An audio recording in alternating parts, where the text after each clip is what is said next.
Why do we eat turkey on Thanksgiving? Americans aren't the only ones riding the train to Gravy Town and getting stuffed this Thanksgiving. 87% of Americans hosting Thanksgiving plan to serve turkey, according to the 2024 Butterball Togetherness Report. This means roughly 293.5 million people will eat turkey on Thanksgiving in 2024. As celebrated in the United States, the holiday of Thanksgiving usually revolves around a bountiful meal. Typical dishes include bread stuffing, potatoes, cranberry sauce, pumpkin pie, and, above all, turkey. How did turkey become the centerpiece of this feast? It is often assumed that today's Thanksgiving menu originated in an event commonly referred to as the First Thanksgiving. There is indeed evidence of a meal shared between Pilgrim settlers at Plymouth Colony, in what is now Massachusetts, and Wampanoag people in late 1621. But there is no indication that turkey was served. For meat, the Wampanoag brought deer, and the Pilgrims provided wild fowl. Strictly speaking, that fowl could have been turkeys, which were native to the area, but historians think it was probably ducks or geese.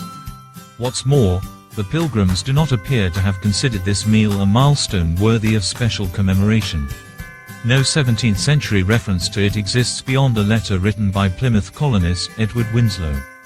For the Pilgrims, giving thanks for the autumn harvest wasn't a new concept.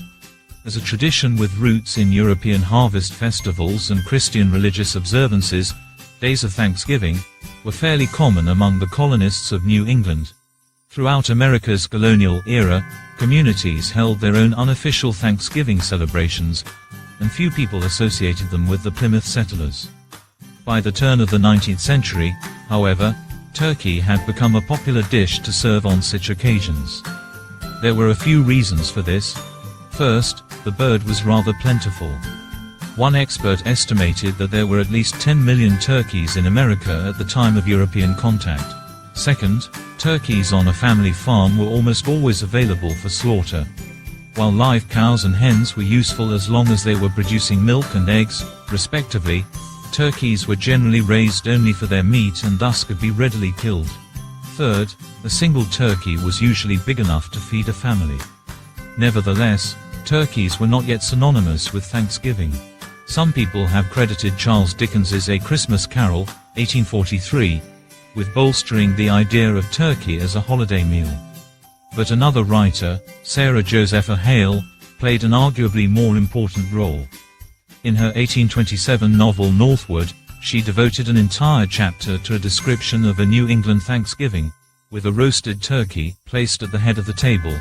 At about the same time, she also began campaigning to establish Thanksgiving as a national holiday in the United States, which she believed would help unify the country as it teetered towards civil war. Her efforts finally paid off in 1863 with a presidential proclamation by Abraham Lincoln. As Thanksgiving became an official American holiday, a national mythology formed around it.